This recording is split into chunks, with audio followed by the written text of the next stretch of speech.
Pois é, a lenda de Tarzan de 2016 fez exatamente isso. E cara, a gente precisa conversar sobre como esse filme se propôs reinventar dos personagens mais icônicos da cultura pop. 2016 foi um ano interessante pro cinema. Tínhamos heróis para todo lado, universos cinematográficos se expandindo, e no meio disso tudo chega esse filme falando assim. E se a gente mostrasse Tarzan depois da história que todo mundo conhece? Genial, né? Porque todo mundo já sabe a origem. Bebê perdido na selva, criado por macacos, vira o rei da floresta. Pronto, clássico. Mas e depois? Esse tivesse que voltar? O filme chegou nos cinemas em julho de 2016, distribuído pela Warner Bros. Como um orçamento que ninguém esperava. Estamos falando de $180 milhões para fazer isso mesmo. Custo entre milhões num filme de Tarzan. E olha, quando os números vazaram, muita gente ficou tipo, sério? Tudo isso? Mas quando você ver o resultado final na tela, você entende cada centavo gasto nessa, produza-la zenta, becerra mesana. Alexander Skarsgård no papel principal. Vamos falar sobre isso. O cara ficou conhecido por True Blood, onde fazia o vampiro Eric, alto sueco com aquele físico absurdo. Mas Tarzan exigia outra coisa, exigia transformação física total. E cara, Skarsgård entregou de uma forma que a gente vai destrinchar completamente nesse roteiro, mas já adianto, o treinamento foi além de qualquer coisa que você imagina. Margot Robbie como Jane Porter. Margot estava vindo do sucesso estrondoso de O Lobo de Wall Street em 2013. Tinha feito alguns projetos menores, mas ainda estava construindo o status de estrela que ela tem hoje. A lenda de Tarzan veio antes de Esquadrão Suicida, que explodiria alguns meses depois. Então tínhamos uma atriz em ascensão meteórica, pegando um papel clássico e fazendo questão de transforma. Lo amalgou muito além da donzela em perigo. O elenco de apoio? Absurdo. Christoph Waltz como vilão. 2 Oscars no currículo. O homem que roubou cenas em Bastardos Inglórios e Django Livre. Samuel L. Jackson como George Washington Williams, personagem real histórico, trazendo aquele carisma e presença que só ele consegue. Jimon Hunso, ator beninense como indica CIS e Oscar, dando profundidade e autenticidade crucial à história. Ele e os Eternos, frequenta a sociedade vitoriana, é casado com Jan, e basicamente deixou a vida na selva para trás. E ele é convidado pelo rei Leopoldo II da Bélgica para retornar ao Congo como embaixador comercial. Parece diplomacia, parece negócios, mas é uma armadilha mortal conectada ao passado dele. E aquita o brilhantismo da abordagem. O filme não ficará contando a origem por uma hora. Ele joga voce direto na história depois. As origins, os momentos clássicos, como ele cresceu com os macacos, como conheceu Jane, tudo isso vem em flashbacks integrados perfeitamente à narrativa principal. E storytelling inteligente, cara. Respeita a inteligência da plateia. O roteiro foi escrito por Adam Koza de Craig Brewer. Koza tinha trabalhado em Jack Ryan, Shadow Recruit. Brewer era conhecido por dramas independentes como Husu en Flow e Black Snake Moan. Mistura interessante, né? O cara dos filmes comerciais como o cara dos dramas autorais. E dá pra sentir isso no resultado. Tem Macau, tem espetáculo, mas tem substância, tem temas pesados sendo explorados sem medo. Porque vamos combinar uma coisa. Tarzan, como conceito original, tem problemas. Foi criado em 1912, outra época, outras mentalidades. O homem branco civilizado criado na África selvagem carrega um monte de bagagem colonialista complicada. E a lenda de Tarzan de 2016 não fugiu disso. Pelo contrário, o filme enfrenta esses temas de frente. Colonialismo belga. No Congo, escravidão ou exploração brutal sendo discutida abertamente através da narrativa. De lá sendo discutida abertamente através da narrativa, George Washington Williams, o personagem do Samuel L. Jackson, foi uma pessoa real. Veterano da guerra civil americana, ministro historiador, e dos primeiros, e expor os horrores do regime de Leopoldo II no Congo. Sua presença no filme não é decorativa. Ele representa a consciência moral, o testemunho histórico do genocídio que aconteceu de verdade. E colocar essa figura histórica real ao lado de personagem fictício como Tarzan, movimento arriscado que adiciona peso e seriedade à história. A Warner Bros. Estava apostando pesado. Tarzan não tinha filme de sucesso há décadas. A Disney tinha feito a animação em 1999, que foi bem, mas live action, arriscado, público moderno ia aceitar, ia parecer datar. Foram perguntas que assombraram a produção inteira. O filme foi anunciado em 2012. Produção começou em 2014. Filmagem aconteceu principalmente na Inglaterra, com locações em sets gigantescos e muita, mas em muita tecnologia. CGI para criar a África. Decisão controversa, mas necessária por questões de logística e orçamento. Criar ambientes africanos fotorrealistas digitalmente permitiu. Controle que filma locação não daria. Expectativas antes do lançamento eram mistas. Tinha gente empolgada como elenco, como diretor, com uma abordagem diferente. Mas tinha também muito ceticismo. Quem pediu o filme do Tarzan em 2016? Era uma pergunta comum na internet. Trailers dividindo opiniões. Alguns achando épico, outros achando genérico. A campanha de marketing foco pesado no visual. Aquelas imagens dos Skarsgård sem camisa balançando em lianas. Margot Robbie deslumbrante, animais selvagens em CGI absurdamente realista. Tentaram vender espetáculo, aventura, romance, mas também meio esconderam os temas mais serios. Trailers mostravam claramente que havia uma história sobre colonialismo e violência sendo contada. Concorrência no verão de 2016? Pesada. Tinha procurando Dory da Pixar. Independence Day, O Ressurgimento, Caça-Fantasmas Reboot, X-Men, Apocalipse. O mercado estava saturado. A lenda de Tarzan tinha que brigar por atenção num momento onde todo fim de semana tinha blockbuster estreando.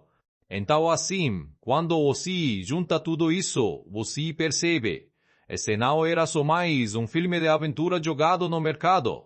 Era uma tentativa ambiciosa de pegar um personagem de mais de 100 anos, reimaginá-lo para audiências modernas, não fugir das complicações históricas e culturais, investir uma fortuna em produção, e torcer pro público aparecer. Do certo, valeu 7.000 reais. A recepção foi o que esperavam, crítica abraço o destruiu. Público compareceu o ignorou? E mais importante, o filme conseguiu fazer o que se propôs fazer, transformar Tarzan em algo relevante para 2016? Vou te contar tudo. Cada detalhe da produção maluca, cada escolha criativa arriscada, cada cena de asago que levou meses para ser criada, cada performance do elenco incrível, os bastidores absurdos, o impacto cultural, o legado que ficou. Merece que a gente entenda o que funcionou, o que não funcionou, e porque essa reimaginação de um clássico se tornou uma das produções mais fascinantes e controversas de 2016. Bora nessa jornada. Volta para a selva, volta para o Congo, volta para uma história que é muito mais do que um homem balançando em lianas. Quando a lenda de Tarzan chegou nas telonas em 1 de julho de 2016, chegou como uma proposta clara, escuesa, tudo que você acha que sabe sobre filmes do Tarzan. Esse não é o cara descobrindo a selva, não é a origem pela milésima vez, não é Jan gritando enquanto Tarzan salva ela de perigos genéricos. Não. Esse é John Clayton tentando ser civilizado enquanto a selva grita dentro dele pedindo para voltar. O filme abre em 1884, mas não em Londres. Não como nosso protagonista. Abre no Congo nas mãos brutais do rei Leopoldo II da Bélgica, território que ele controlava como propriedade pessoal. Você vê escravização, exploração, crueldade explícita. É desconfortável. É proposital. Leon Rom, interpretado pelo Christoph Waltz, é nosso antagonista principal. Ele é enviado pelo rei Leopoldo para encontrar as lendárias minas de diamantes de Opar, mas para chegar lá, ele precisa de uma moeda de troca específica. Precisa de Tarzan. Então ele faz um acordo como chefe em Bonga, interpretado pelo Jimon Hunso. Me traga Tarzan vivo e eu te dou as armas que você precisa para sua vingança. Vingança contra o quê? A cuyo roteiro já planta sementes. Em Bonga tem história com Tarzan, história sangrenta, história que custou algo valioso para ele. Mas calma, vamos chegar lá. Corta para Londres. 10 anos depois de Tarzan de Ixara a África, John Clayton III, Lord Greystoke, vive numa mansão linda, usando ternos impecáveis, frequentando eventos da alta sociedade britânica. Ele está civilizado, domesticado, ou pelo menos tentando estar. Alexander Skarsgård interpreta essa dualidade com sutileza incrível. Você vê nos olhos dele homem dividido, algo usando máscara social enquanto algo selvagem pulsa por baixo. Jane, agora Lady Greystoke, interpretada pela Margot Robbie, não está sentada bordando e tomando chá. Ela dá palestras sobre África, sobre suas experiências, sobre a vida que teve lá. Ela é educada, articulada, forte. E olha, logo de cara o filme estabelece, Jane não é propriedade de Tarzan. Ela é parceira. Ela escolheu ficar com ele. Escolheu voltar para Londres. E vai escolher voltar para África também. Aí chega o convite. Representantes do governo britânico aparecem pedindo que Lord Greystoke retorne ao Congo como embaixador comercial, convidado pessoalmente pelo rei Leopoldo. John recusa imediatamente. Ele não quer voltar. Ele deixou aquela vida para trás. Mas George Washington Williams, interpretado pelo Samuel L. Jackson, aparece com informações perturbadoras. Williams suspeita que Leopoldo está escravizando nativos congoleses em escala genocida, usando o território como fonte de recursos naturais brutalmente extraídos. Precisa de John Clayton. E aqui, cara, o filme adiciona camadas. Não é só aventura. É investigação de crimes contra a humanidade acontecendo de verdade historicamente. Jane insiste em ir junto. John resiste. Ela insiste mais. E olha que cena fenomenal quando ela basicamente fala eu cresci na África. Vou que acá mesmo que vou ficar bordando em Londres enquanto vou que volta. Então eles embarcam, John, Jane e Williams. Viagem de navio pro Congo. E durante essa jornada o filme começa a intercalar flashbacks. Não são flashbacks chatos explicativos. São memórias que retornam para John conforme ele se aproxima da África. Você vê imagens fragmentadas dele criança na selva, Voce os macacos, voce os macacos, voce e violência, sobrevivência, adaptação. Chegamos no Congo e imediatamente o filme estabelece o contraste brutal. De um lado, a beleza natural absurda da floresta, dos rios, da vida selvagem. Do outro, a devastação humana. Aldeias destruídas, pessoas acorrentadas, recursos sendo roubados. A fotografia do Henry Braham captura isso de forma visceral. Eles são recebidos por Leon Drom e seus mercenários. Jantar de boas, vindas, conversas educadas carregadas de tenso subyacente. Rom e Vilao no estilo clásico do Christoph Waltz, educado, refinado, absolutamente psicopata por baixo. Ele usa rosario católico feito de contas de madera que ele mesmo enrola nos dedos constantemente. Detalhe pequeno, mas perturbador. Naquela noite emboscada, Rom ataca. O plano era simples, capturar John, matar os outros. Mas John Clayton, mesmo 10 anos afastado, mesmo usando terno e tentando ser Lord Britânico, anda Tarzan dentro dele. A luta que acontece, brutal, visceral. Ele não luta bonitinho, ele luta como animal acuado, destrói mercenários treinados com violência crua. Mas Rom consegue capturar Jane, usa ela como isca, leva ela rio acima dirige sua opar, sabendo que Tarzan vai seguir. E ele tá certo, John não tem escolha. Ele e Williams começam uma jornada para resgatar Jane, e nesse momento o filme muda completamente de tom. John tira o terno, literalmente. Ele abandona as roupas civilizadas. E conforme eles avançam floresta adentro, conforme ele retorna ao ambiente que o criou, postura muda, os movimentos mudam, e ele começa a interagir com os animais. Começa a usar a selva como aliada.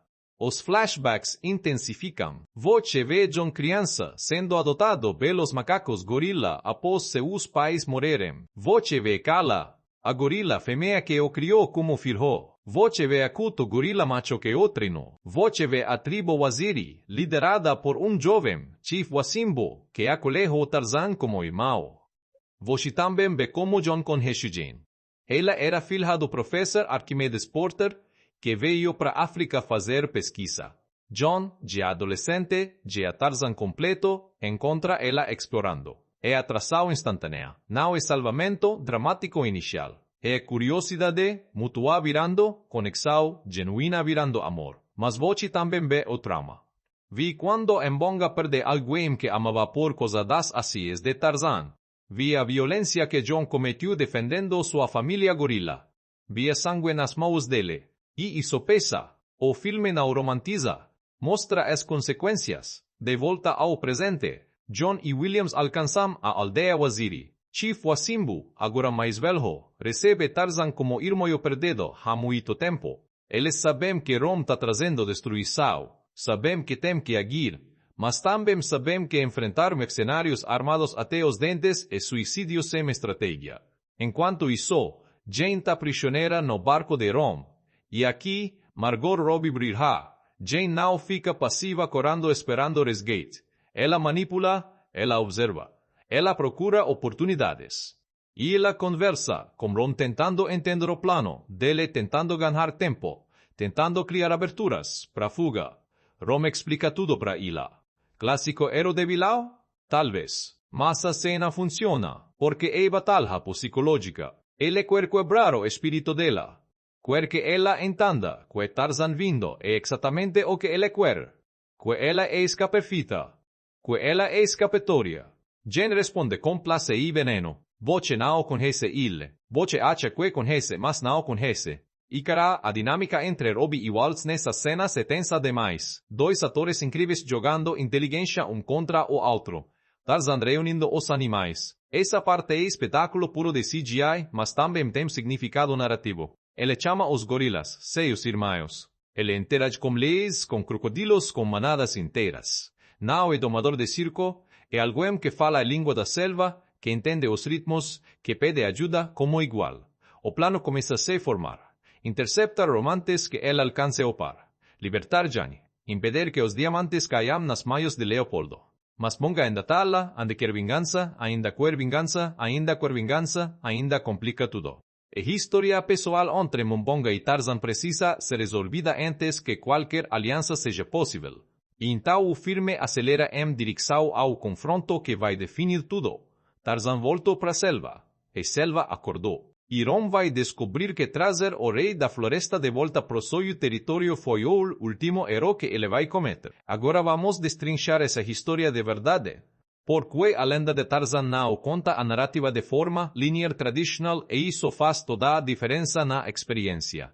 O filme trabalha com duas linhas temporais entrelaçadas. O presente de 1890 com John voltando pro Congo e os flashbacks mostrando como ele se tornou Tarzan. Vamos começar pelo começo de verdade, mesmo que o filme não comece por ali. África, 1870. Navio inglês naufraga na costa oeste africana.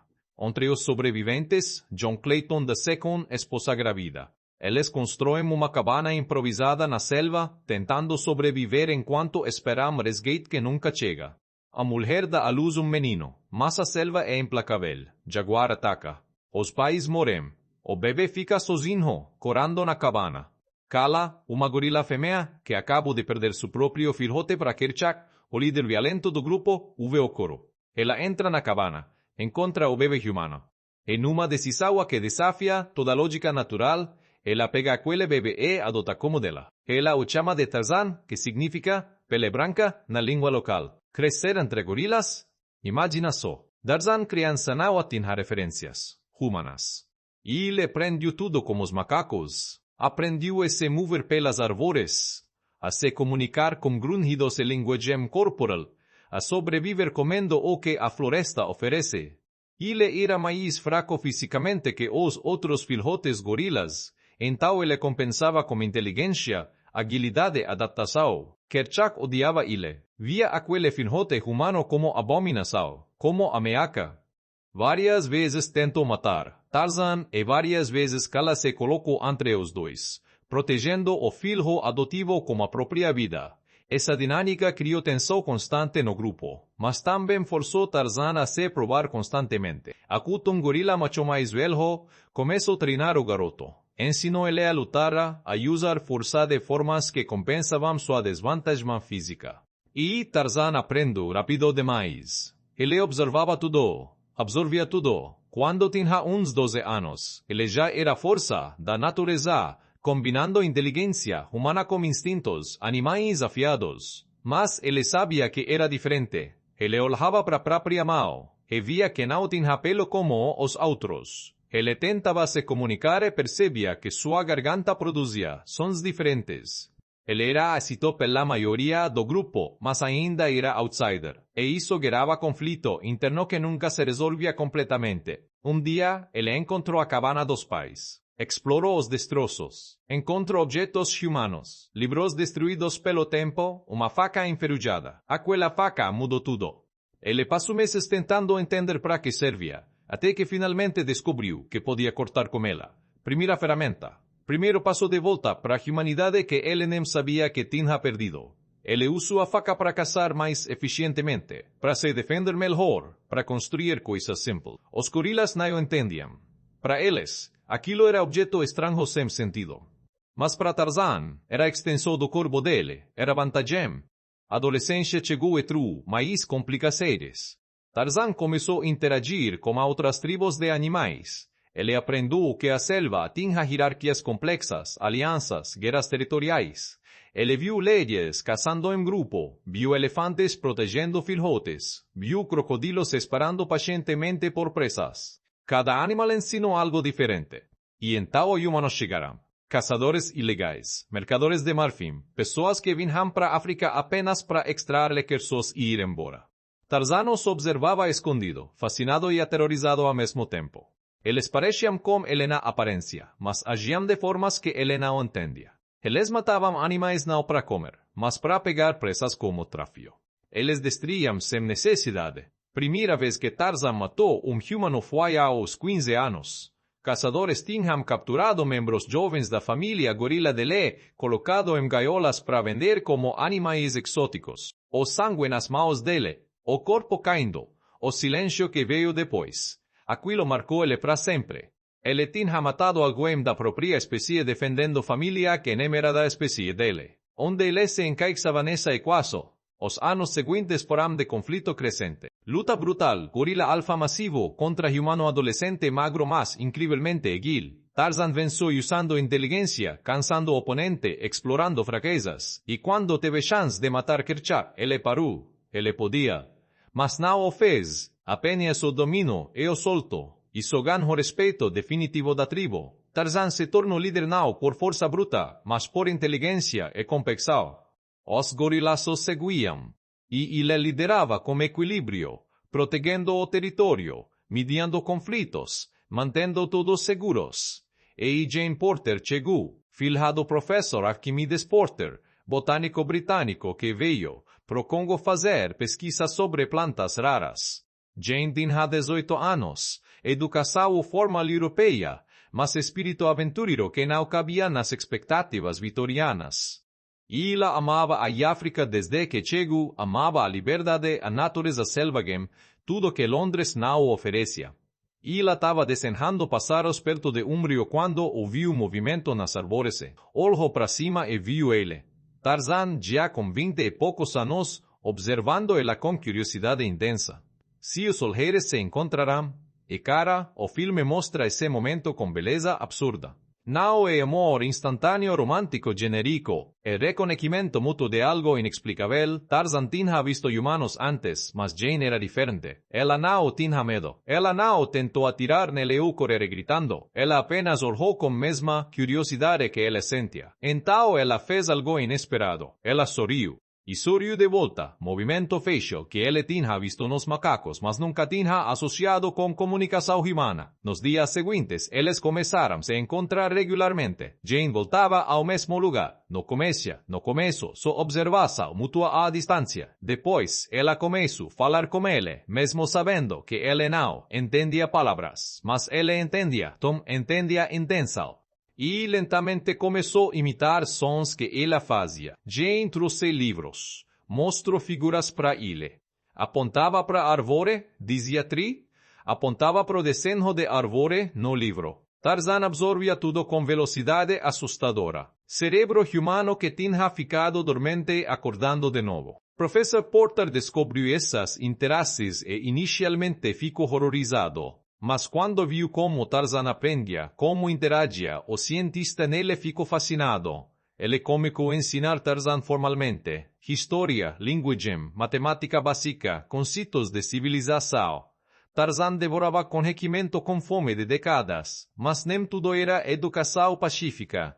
E tribo Waziri, que vivia na região, inicialmente via Tarzan como ameaça. Esse homem macaco que comandava animais, que se movia pela floresta como fantasma, que protegia territórios com violência quando necessário. Chief Wasimbo, jovem líder da tribo, decidiu confrontar. O confronto virou conversa.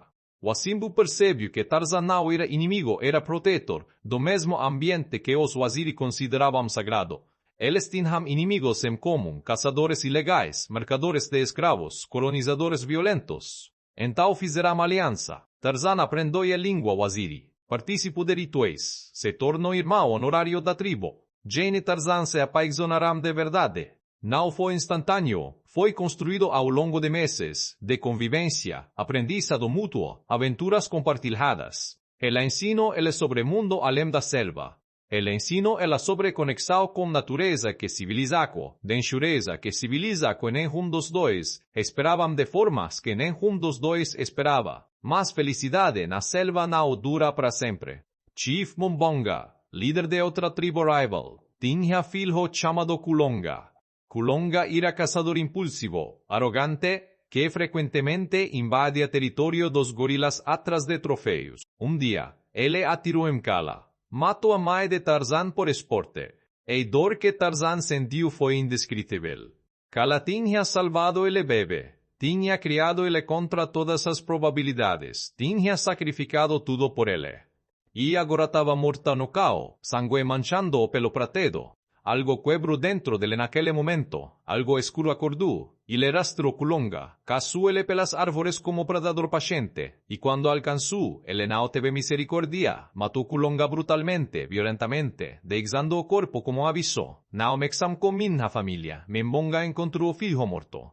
E dor dele espelhou, e dor de Tarzan. mas onde Tarzan viu justiça, Mbonga viu assassinato, e juro vingança eterna contra o homem, macaco que tinha destruído sua linhagem. Essa vingança se tornaria obsessa, o que duraria anos, que o consumiria, que o levaria, e fazer acordo com demônios, como Leon Rom décadas depois. Enquanto isso, já não precisava decidir. Ficar na África com Tarzan ou voltar para Londres como pai. A pressão social era enorme. Mulher britânica educada na África na selva com homem selvagem, mas Jane nunca ligou para a pressão social. Ela escolheu Tarzan. Escolheu a vida que queria, não a vida que queria, não a vida que esperavam dela. Eles se casaram em cerimônia waziri, sob benção do Chief Wasimbu, cercados por gorilas, elefantes, toda a selva testemunhando. E foram felizes por alguns anos. Tarzan tinha família humana finalmente. Tinha propósito além de sobrevivência.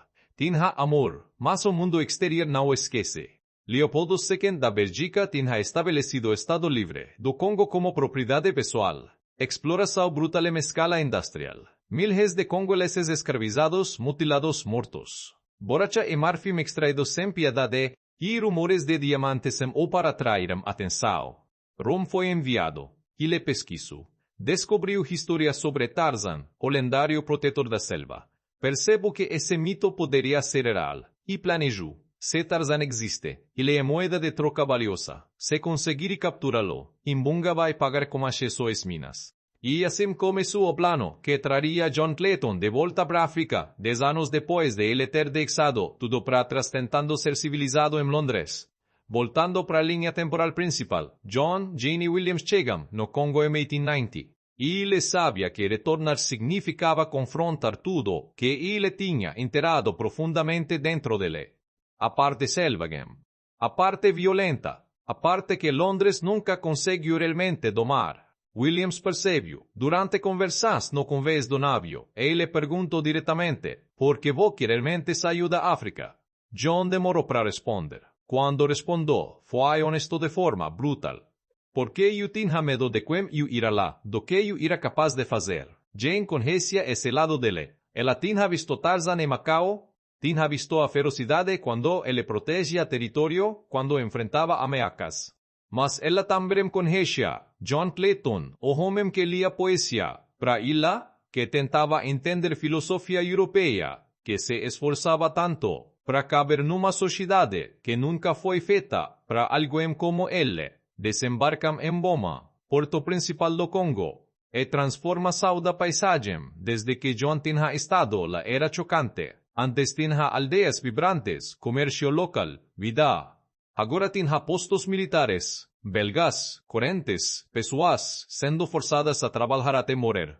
Williams documentava tudo mentalmente, sabendo que precisava expor essas atrocidades pro mundo. Leon Romos recebe como educação fria. Jantar formal naquela primeira noite, onde todo mundo finge civilidade, enquanto tensão corta o ar como faca. Rome é jogador de xadrez mental, cada palavra calculada. Ele estuda John, procurando fraquezas. Ele flerta verbalmente com Jane, testando limites. Ele ignora Williams completamente, racismo casual que era norma na época. John percebe que algo está errado. Os mercenários de Rome estão posicionados estrategicamente demais. As rotas que eles planejam seguir amanhã parecem armadilhas óbvias. Ele avisa Williams. Mas já é tarde demais para mudar planos sem levantar suspitas. Aquela noite, ataque bem rápido. Exploses. Tirou-se. Mercenários invadem os quartos. O objetivo é claro, capturar John vivo, eliminar os outros, mas John não está dormindo. Ele estava esperando. E quando os homens entram no quarto, eles descobrem que Lord Greystoke não existe mais. Só Tarzan. A luta é visceral. John desarma o primeiro mercenário com movimento que quebra o pulso do cara. Pega a arma, mas não atira, e usa ela como bastão, batendo com força que eles não esperavam. Ele não luta com técnica de boxe britânico, luta com brutalidade aprendida sobrevivendo na selva. Morde, arranha, e usa tudo como arma. Williams, ex-soldado, sabe se defender. Ele cobre John enquanto tenta alcançar Jane.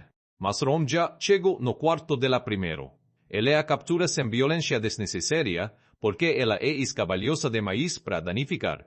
Ele coloca a faca no pescoço dela, grita para John parar ou ele corta. John congela. os olhos dele encontram os dela a través do corredor caótico. Jane balança a cabeça levemente, dizendo sem palavras na ofaca o que ele quer. Ele abaixa as armas. Se entrega. Rom sorry, sabia que voce era racional, Lord Greystock, mas Williams atira, acerta mercenário próximo, cria confusão suficiente para John reagir novamente. Eles correm, saem do prédio, alcançam a selva adjacente, mas Rom anda tem Jane, e ele grita atrás deles, venha-me buscar, Tarzan, estarei esperando em opar.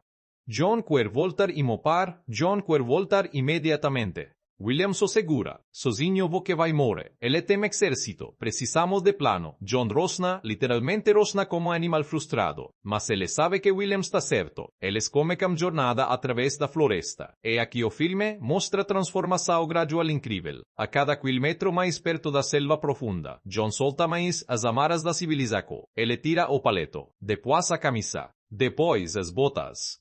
Ele começa a andar diferente, postura mudando, músculos se ajustando para movimento que Londres tinha suprimido. Williams tenta acompanhar-le, mas está claramente fora do elemento dele. Cara, eu lutei numa guerra, mas isso aqui, isso é outra coisa completamente. John ajuda ele, mostra como se mover silenciosamente, como ler sinais da floresta, como evitar perigos. É quase como watching John se lembrar de quem ele realmente é. Primeira vez que John chama os animais. Williams quase tem ataque cardíaco. John faz gutural profundo, algo entre rugido e chamado. E os gorilas respondem. Acuta parece primeiro, massivo gorila macho prateado, velho agora mas anda poderoso. Eles se encaram.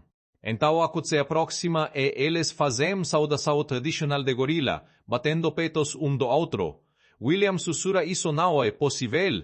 Enquanto assiste família, entera de gorilas emergir das árvores, cercando John com afeto óbvio. Eles tocam ele, tiram ele, fazem sons suaves. Ele responde na linguagem deles, grunhidos e gestos que comunicam perfeitamente. Eu preciso da ajuda de voces, John diz para os gorilas, alternando entre inglês e comunicação ao primata. Ele explica que humanos ruins levaram sua companhia, que ele precisa alcançá-los rápido. Os gorilas entendem. Eles comecam se mover a través da floresta numa velocidade que Williams não consegue acompanhar. Então John faz algo inesquecível. Ele corre. E não é corrida humana normal. E ele usa as mãos também, movendo em quatro apoios quando necessário, balançando em galhos baixos, saltando sobre obstáculos como agilidade felina. Williams fica para trás gritando, espera, meu Deus. John para. Percebe que Williams não consegue seguir esse ritmo. Então ele improvisa. Elefante grande, macho velho com presas enormes, baixa a tromba. John ajuda Williams subir nas costas do animal. Você tá me dizendo que a gente vai cavalgar elefantes a través da selva africana. Williams está entre apavorado e maravilhado. John apenas sorri. Confia em mim. A jornada pelos rios e florestas é cinematográfica demais. Manadas de elefantes cargando John e Williams, gorilas correndo ao lado, pájaros voando acima. A selva inteira se movilizando, e Voki percebe Tarzan não controla esses animais. Ele se comunica. Ele pede ajuda, e eles ajudam porque confiam nele. Enquanto isso, no barco de Ron subindo o rio Congo, Jane está jogando jogo próprio. Ron conversa com ela, tentando entender o que uma mulher britânica educada ver num selvagem como Tarzan. Jane responde com inteligência afiada que corta cada argumento dele. Ele é mais civilizado que Voki jamais será, ela diz. Civilização não é medida por roupas ou modos à mesa. É medida por compexão, honra respeito, coisas que Voki claramente não possui. Cromri, mas tenso, e ele percebe que Jane não vai quebrar facilmente. E ela é forte mentalmente de formas que ele não esperava. Então ele muda a tática. Começa a contar para ela o plano real. Os diamantes de Opar, o acordo com Mbonga. Como ele vai usar Tarzan como pagamento. Seu marido vale fortuna literal para mim. Rom explica. Excito vocês dois, claro. Jane processa essas informações. Entende que não é apenas sobre capturar John, é sobre entregar ele para alguém que vai torturá-lo lentamente até a morte. E isso acende algo feroz dentro dela. Ela começa a observar tudo mais atentamente. Posições dos guardas, rotinas, fraquezas. Oportunidade devem quando param numa aldeia para reabastecer. Jane pede para usar privada. Guarda relutante a escolta. No caminho, ela vê crianças locais sendo mantidas em gaiolas, famílias sendo separadas, horror em escala industrial. E ela decide, não vai esperar resgate, vai criar resgate próprio. Ela ataca o guarda com movimento que John tinha ensinado anos atrás. Acerta a garganta dele, pega a faca, corre. Ela não conhece selva como John, mas conhece a selva como John, mas conhece o suficiente. Ela solta as pessoas nas gaiolas, cria caos, e desaparece na velleta Sao. Rom descobre minutos depois. Ele fica furioso, mas também impressionado. Ela teme espírito, ele admite pros mercenários. Mas não vai sobreviver la sozinha por muito tempo. Encontremela. Jane tá correndo quando houve sons atrás dela. Mercenários perseguindo. Ela é rápida, mas eles são treinados. Ela sobe numa árvore, esconde-se nas folhas, prende a respiração enquanto eles passam em baixo. Coração batendo forte demais. Medo real pela primeira vez. Então ela ouve outra coisa. Grito distante. Não é grito. É chamado. É John. É Tarzan. Ele está próximo. Ela responde com grito. Próprio. Código que ele tinham, desenvolvido anos atrás. Os mercenários me correm na direção. Mas eles cometerão erro fatal, eles correrão direto para Tarzan, o encontro é brutal, Tarzan desce das árvores como fantasma, ele não dá chances, neutraliza o primeiro mercenário com chave de braço que esmaga osso, o segundo tenta atirar, mas Tarzan é rápido demais, fechando distancia antes que o dedo aperte gatilho, terceiro corre. Billón coberto de sujeira e sangue, mais Tarzan do que ela tinha visto em uma década. Seus olhos se encontram. E apesar da violência ao redor, e apesar do perigo, ele sorri. Ele cruza, e distância entre eles em dois passos. Eles se abraçam como se o mundo não existisse. Voce veio, ela sussurra. Sempre, ele responde. Williams alcança eles montado no elefante, ainda processando tudo que acabou de ver. Então, acamos ela, ótimo. Podemos ir para casa agora, mas John balança a cabeça. Rom ainda está aí. Mimbonga ainda está aí, e eles não vão parar. A gente precisa terminar isso. Jane concorda. William suspira, sabendo que está certo, mas odiando a realidade. Então os três, junto com o exército improvável de animais, começam a planejar algo ousado, não só parar Rom, mas libertar todas as pessoas que ele escravizou e destruir o coração de Leopoldo no Congo. A selva está acordada. Porque a lenda de Tarzan só funciona se você acredita nas pessoas na dela. E cara, esse elenco entregou performances que merecem análise detalhada. Alexander Skarsgård como John Clayton III de Tarzan. Essa escolha de casting foi polêmica inicialmente. Muita gente questionou se o cara de True Blood conseguiria carregar um blockbuster desse tamanho. Mas Skarsgård não só conseguiu como criou algo único, Tarzan dividido entre dois mundos, desconfortável em ambos, tentando desesperadamente integrar partes irreconciliáveis de sí mismo. O físico dele pro papel foi resultado de meses insanos de treinamento. Ele já era alto e atlético naturalmente, mas Tarzan exigia outra coisa. Exigia músculos funcionais, não estéticos. Exigia flexibilidade absurda. Exige que ele se movesse como algo que cresceu, sem limitar-se a humanas normais. Skarsgård trabalhou com coreógrafos de movimento, estudou primatas, passou tempo, com preparadores que o fizeram treinar escalada, natação, lutas corpo a corpo por 4 a 5 horas diárias. Mas o mais impressionante não é o corpo, é como ele usa postura para contar história. Nas cenas de Londres, ele está contido, ombros levemente curvados, movimentos controlados demais, como se tivesse usando armadura invisível.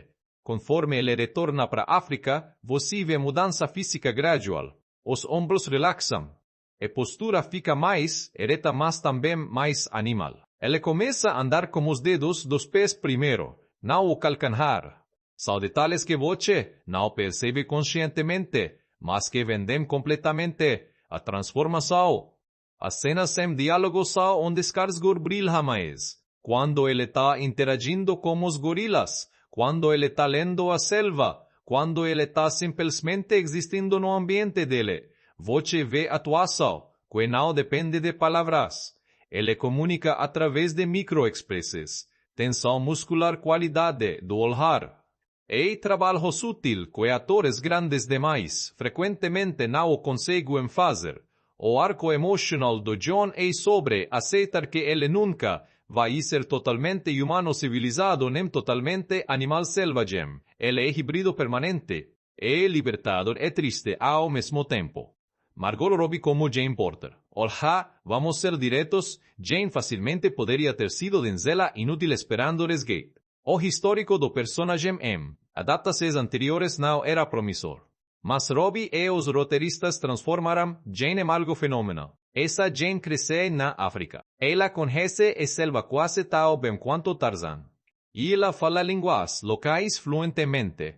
Ela não tem medo de animais selvagens porque cresceu ao redor deles. E mais importante, ela escolheu essa vida.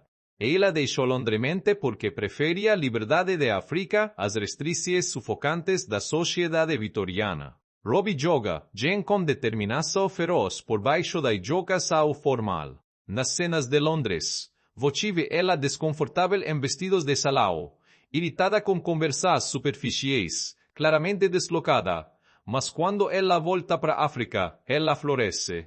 Ela tira os sapatos, solta o cabelo, respira fundo como se finalmente pudesse respirar de verdade. Eles se olham como iguais. Quando John toma decisões, ele consulta Jane. Quando Jane age, ela sabe que John confia nela completamente. É relacionamento maduro, construído em anos de experiências compartilhadas. Cena onde Jane da prisioneira de Rome Masterclass. Robbie mostra medo real, mas nunca submissão. Ela mantém dignidade mesmo amarada. E ela joga psicológico com Rom, virando interrogatório dele contra ele mesmo. E quando ela escapa, ela não espera condições perfeitas. Ela cria oportunidade e age. E agência ativa, não sorte passiva. Tem crítica legítima sobre Jane ser colocada em posição de refém como motivação pro protagonista masculino. Mas o filme subverte isso fazendo Jane se salvar primeiro e depois se juntar a John como parceira igual no confronto final, não como vítima resgatada. Christoph Waltz como Leon Rome, 2 Oscars no currículo, expectativas altíssimas. E Waltz entrega vilão no estilo clássico dele, educado, inteligente, absolutamente psicopata. Rome vilão que acredita que está do lado, certo? E leve exploração do Congo como missão civilizadora. Ele genuinamente pensa que levar progresso europeu para rica justifica qualquer atrocidade. Ele explica planos horríveis com tom de professor ensinando matemática. E isso torna ele mais assustador que se fosse vilão que rosna amaecas. Você vê inteligência fria operando, pessoa que mataria milhares sem perder sono porque não considera certas vidas como vidas reais. O rosário de contas que ele manipula constantemente é detalhe brilhante. É tique nervoso, mas também símbolo. Ele usa religião como desculpa para violência. Ele ora enquanto ordena execuções.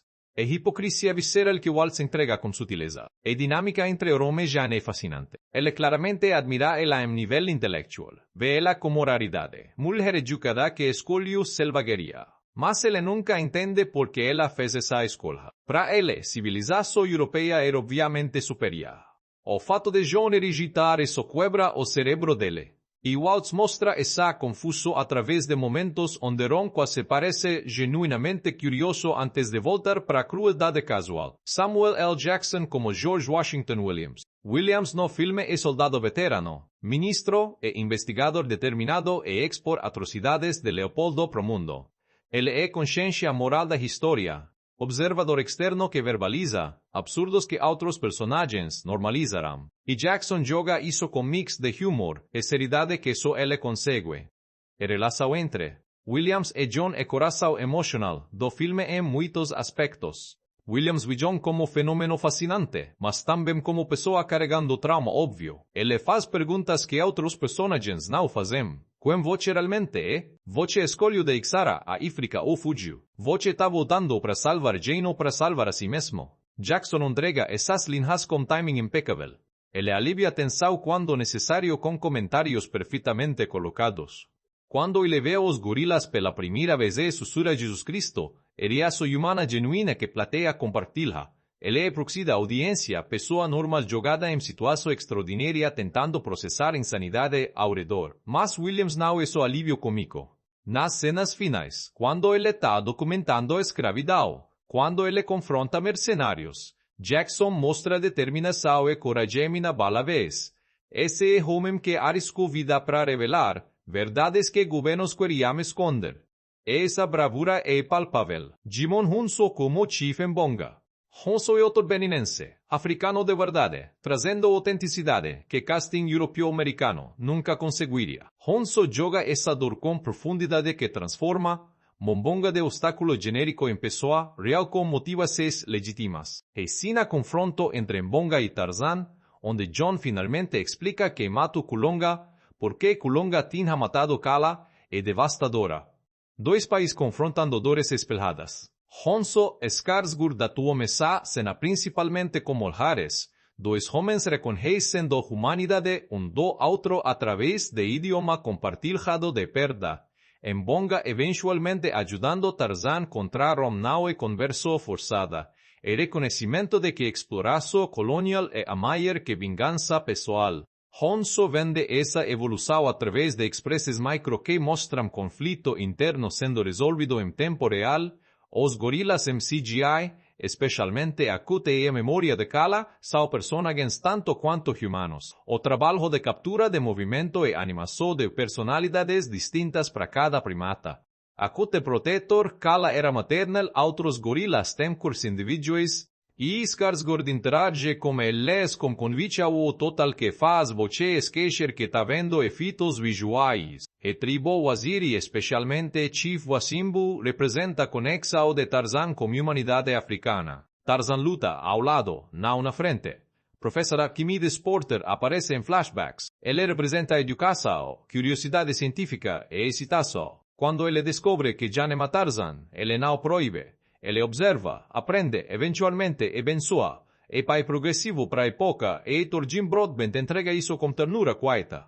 Cada personagem serve propósito narrativo, mas mais importante, cada parece real. Eles têm motivações claras, arcos emocionais coerentes, e atores comprometidos, entregando trabalho que eleva material, que em maiores poderia ser genérico, e performance que equilibra físico absurdo com vulnerabilidade emocional genuína.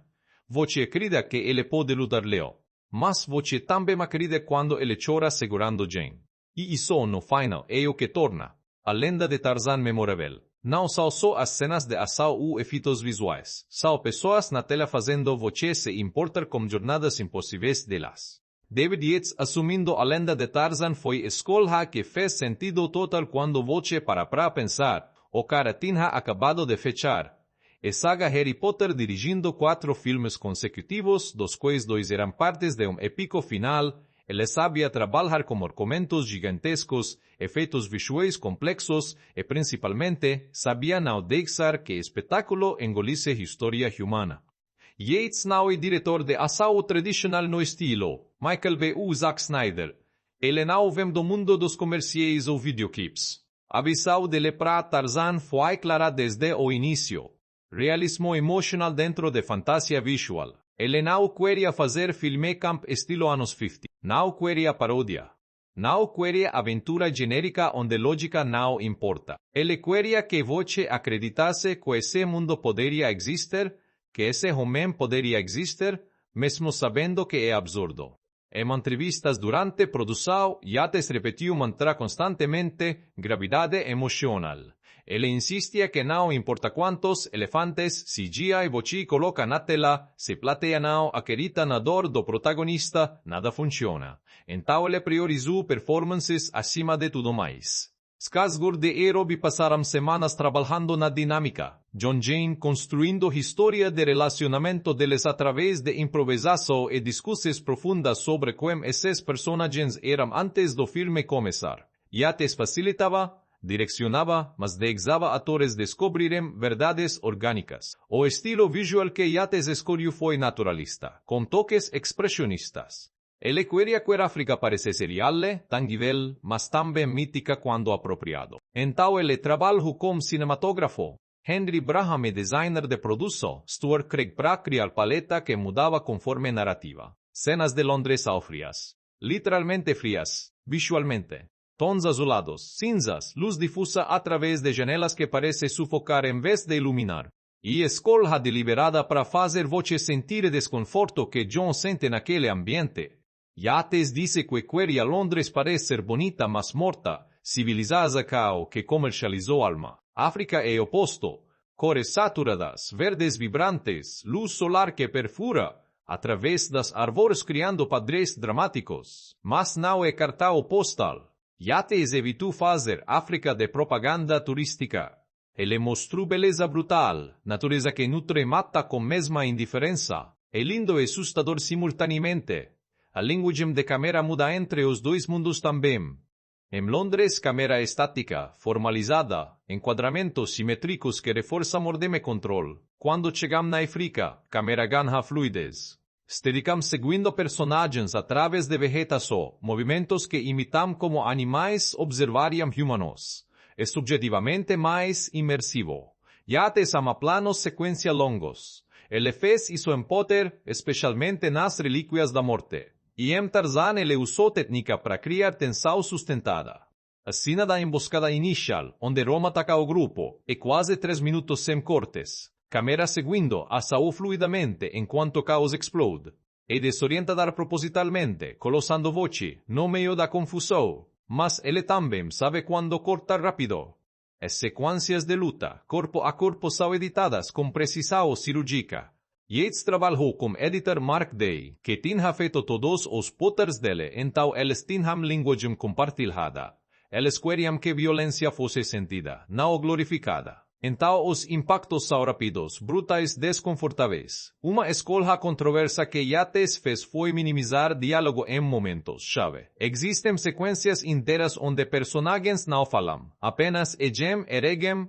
A reunião entre Tarzan e os gorilas é quase silenciosa exceto por sons naturais e música. Yates confiou que Skarsgård e animadores de CGI conseguiriam comunicar emoções sem palavras. E conseguiram. Sobre CGI, Yates veio de Potter onde criaturas mágicas eram misturadas com atores de formas que audiências aceitavam porque contexto era fantasia. Aqui, desafio era maior. Gorilas, elefantes, leis, todos existem na realidade. Plateia sabe como eles se movem. Então Yates foi maníaco sobre a autenticidade. Ele trouxe especialistas em primatologia pro set. Eles assessoravam sobre comportamento de gorila, hierarquias sociais, como eles interagiriam com humano hipotético criado entre eles. Skarsgård estudou horas de filmagem de gorilas selvagens, memorizou movimentos, praticou comunicação não verbal até parecer, segundo a natureza. Yates dirigiu Skarsgård como se gorilas de verdade estivessem ali. Durante filmagem, tinha atores em trajes de captura de movimento representando primatas, mas frequentemente, Yates pedia que Skarsgård atuasse apenas, imaginando, reagindo a nada. Confiança extrema na habilidade do ator. As sequências de ação foram coreografadas meticulosamente. Yates não é diretor que improvisa ação. Ele storyboarda tudo antecipadamente, trabalha com equipe de stunts por meses, testa e refina. A sequência onde Tarzan corre com manada de búfalos, planejada frame por frame, antes de filmarem único segundo. Mas dentro dessa precisão, Yates deixa espaço para momentos orgânicos. Ele encoraja atores a experimentarem dentro da estrutura. Muitos dos momentos mais humanos do filme viram de Skarsgård ou Robbie tentando algo novo, que Yates reconheceu e manteve. O sorriso de Jane quando vê John pela primeira vez em dias, não estava no roteiro, foi a reação genuína da Robbie que Yates capturou e amou. Direcção de Yates com Christoph Waltz foi de exalo cozinhar. Waltz é ator experiente que sabe exatamente o que está fazendo. Yates deu direção mínima, principalmente ajustando timing ou sugerindo nuances. A cena do jantar onde Ron joga gato e rato verbal, Yates deixou Waltz e o elenco jogar dinamicamente, capturando múltiplos textos com variaxes, escolhendo melhores momentos na edicação. Samuel L. Forresengos na edicação. Samuel L. Forresengo. Jackson recebeu liberdade similar. Williams precisa ser consciência moral mas também alívio cômico ocasional. Balanceado e delicado. Yates confiou em instintos de Jackson sobre quando ser sério versus quando aliviar tenso. Muitas de linhas de Williams foram improvisadas ou ajustadas pelo Jackson, no momento. Yates também tinha visão clara sobre temas políticos. Ele não queria que filme evitasse colonialismo ou branco essa história. Então, ele incluiu cenas brutais de escravidão que alguns executivos da Warner queriam suavizar. Yates argumentou que sem mostrar horror real, filme seria desonesto. E ele venceu essa batalha. A cena onde George Washington Williams testemunha congoleses com mãos amputadas punição comum sobre o regime de Leopoldo, Yates insistiu em incluir. É desconfortável, é perturbador, mas é histórico. E Yates sentiu que fazer filmes sobre Congo naquela época sem reconhecer genocídio seria moralmente irresponsável. Musicalmente, Yates trabalhou com o compositor Rupert Gregson Williams. Eles queriam triar que fundisse orquestração europeia clássica, com instrumentação e vocais africanos autênticos. Yates trouxe cantores africanos para gravar, incorporando suas vozes como elemento narrativo, não apenas acompanhamento. A música tema de Tarzan não é heroica tradicional no estilo Superman. É algo mais primal, tambores profundos misturados com cordas tensas. Yates queria que refletisse dualidade do personagem, civilizado e selvagem em conflito constante. Ritmo narrativo foi outra área onde Yates exerceu controle forte. Filme é 2 horas e 10 minutos, que é longo mas não excessivo para épico de aventura. Yates estruturou como novela de 3 atos clássica, mas com uso inteligente de flashbacks para enriquecer presente sem desacelerar momentum. Alguns críticos argumentaram que flashbacks interrompiam fluxo. Yates discordou. E ele vê-los como textura emocional necessária, contexto que transforma as íris de John de escolhas genéricas de herói em decisões carregadas de peso histórico pessoal. Sem ver Kala criando Tarzan quando ele chama gorilas, no presente, é apenas truque legal. Com contexto, e família respondendo chamado. Yates também fez escolha interessante como revelação gradual da aparência de Tarzan sem camisa. Marketing vendeu, Skarsgård de shirtless pesadamente, mas no filme, você espera quase 40 minutos antes de ver ele totalmente transformado e deliberado. Yates quis ganhar aquela revelação, fazer significar algo narrativamente. Quando John finalmente tira a camisa e emerge como Tarzan completo, não é momento de Olhem o ator gostoso, é metamorfoso. E personagem se liberando literalmente de camadas de civilização forçada. E transformação psicológica visualizada fisicamente. Skarsgård até muda como respira naquele momento. Respira se ficando mais profunda se animais. David Yates criou filme que balanceia espetáculo impossível com emoções raiz. Ele respeitou a inteligência da audiência não explicando demais, confiou em atores para carregar em peso emocional e não teve medo de engajar com aspectos problemáticos do material fonte. Ele transformou Tarzan de relíquia potencialmente datada em comentários sobre identidade, colonialismo e custo de civilização. E fez tudo isso enquanto entregava elefantes correndo, gorilas lutando e aventura pura que blockbusters prometem mas raramente cumprem com essa substância. Tudo começou em 2003. Sim, 2003, 13 anos antes do filme chegar nos cinemas. E Warner Bros. Tinha adquirido direitos do Tarzan e começou a desenvolver várias abordagens diferentes. Eles sabiam que tinham propriedade valiosa, mas também sabiam que fazer errado seria desastre. Diretores eram considerados hereditados. O projeto ficou no limbo conhecido em Hollywood como Development Hell por quase uma década. Cada vez que parecia ganhar tração, algo mudava. Executivos mudavam de opinião. Orçamentos eram considerados altos demais. Casting não se concretizava. Em 2011, Adam Kozad entregou o roteiro que finalmente clicou. A abordagem dele de começar depois da origem tradicional fazer Tarzan retornar ao Congo relutantemente, usar flashbacks para textura em vez de explicação linear, aquilo era ângulo fresco. Craig Brewer foi trazido para polir, adicionar profundidade aos personagens e garantir que temas coloniais fossem tratados com seriedade apropriada. Warner Bros. Finalmente deu luz verde em 2012. David Yates foi anunciado como diretor em junho daquele ano. Orçamento inicial era $80,000, valor absurdo que imediatamente gerou pressão. Filme precisaria fazer pelo menos $450,000 globalmente só para empatar considerando custos de marketing. Casting começou imediatamente. Alexander Skarsgård não foi primeira escolha. Estúdio queria nomes mais estabelecidos em blockbusters. Eles conversaram com Tom Hardy, Charlie Hunnam até Henry Cavill foi considerado, mas Yates insistiu em Skarsgård.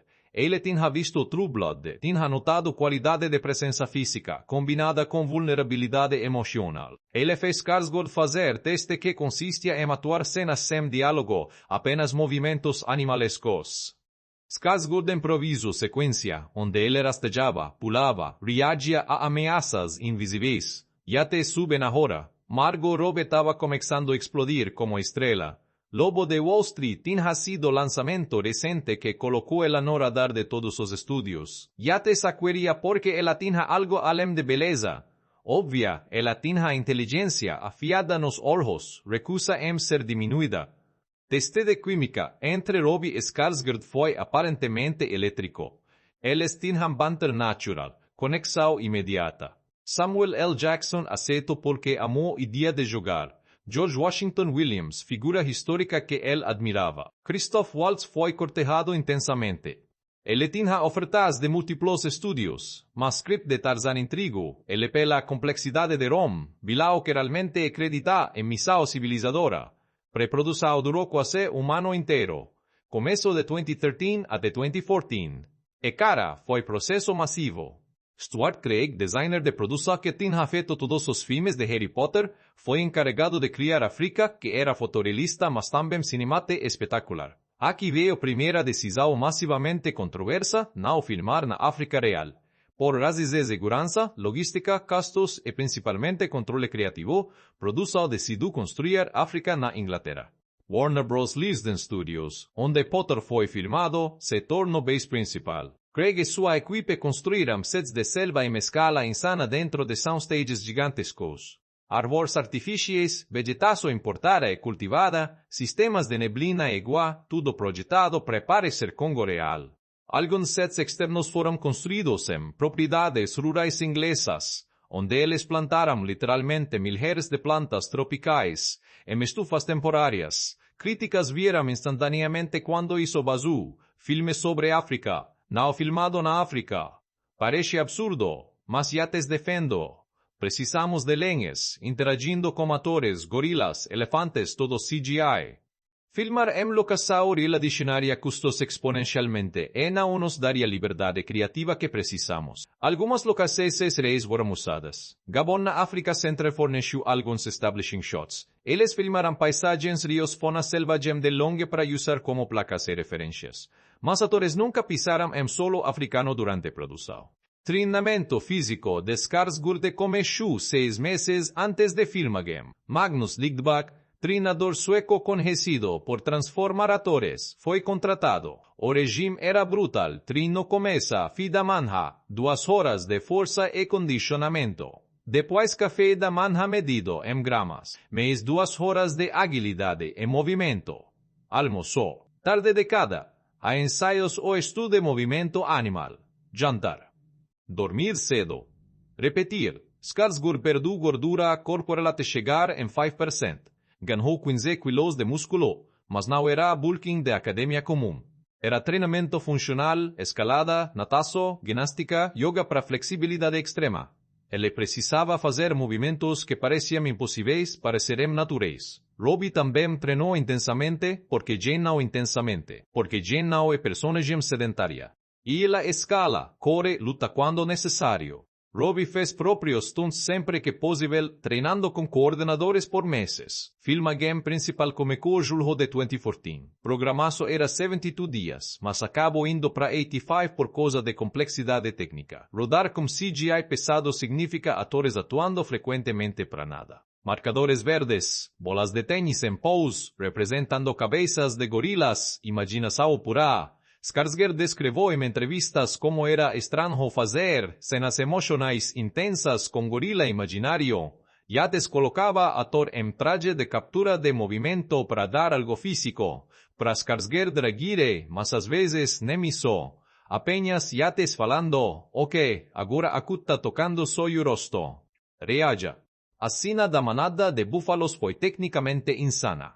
Skarsgård estava em esteira verde, correndo enquanto vento artificial soprava e projetores mostravam animação previa dos búfalos ao redor. Ele tinha que cronometrar movimentos perfeitamente para match com animação que seria adicionada meses depois. Levou dezenas de takes para acertar. Sequências de luta foram coreografadas por Rolly e Lam e sua equipe.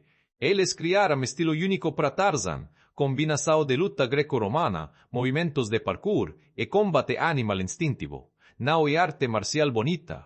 É brutal e eficiente. Skarsgård machucou costelas durante uma sequência, mas continuou filmando depois de médicos limparem. Robbie também se machucou.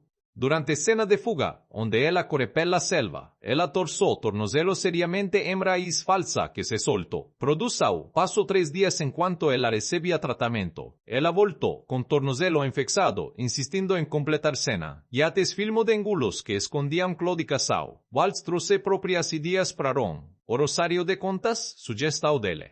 Ele sentiu que Ron precisava de tic físico, algo que revela-se tensão por baixo da calma superficial. Ele também improvisou muito do diálogo nas cenas com Robbie, jogando com ela de formas não escritas que criaram tensão autêntica. Samuel L. Jackson era exatamente o que Vogue esperaria no set, profissional absoluto mas também hilário entre takes. E ele mantinha a moral alta quando filmagem ficava tediosa, especialmente durante longos dias de cenas com efeitos visuais, onde eram apenas atores em frente de telas verdes. Clima na Inglaterra cooperou surpreendentemente. Eles tinham agenda do filmagem para verão esperando tempo decente, e conseguiram. Os poucos dias chuvosos foram incorporados em cenas específicas que precisavam daquela atmosfera. Pós-produção foi onde magia realmente aconteceu. E cara, foram 15 meses de trabalho intensivo. Framestore em PC e outras casas de efeitos visuais trabalharam em 2000 plus shots de CGI. Criar os gorilas fotorrealistas foi o desafio técnico principal. Eles usaram tecnologia de captura de movimento avançada, mas também estudaram horas de filmagem de gorilas reis. Cada pelo foi renderizado individualmente, músculos movendo sob pele, expressões faciais sutis. Tudo precisava ser perfeito porque plateia com esse gorilas. Terry Notary, ator de performance capture que tinha feito Planeta dos Macos, foi trazido para interpretar acute outros gorilas principais. Ele passou tempo em santuários de primatas estudando comportamento, depois traduziu isso em performances que animadores usaram como base. Elefantes, leões, crocodilos, todos receberam mesmo tratamento meticuloso.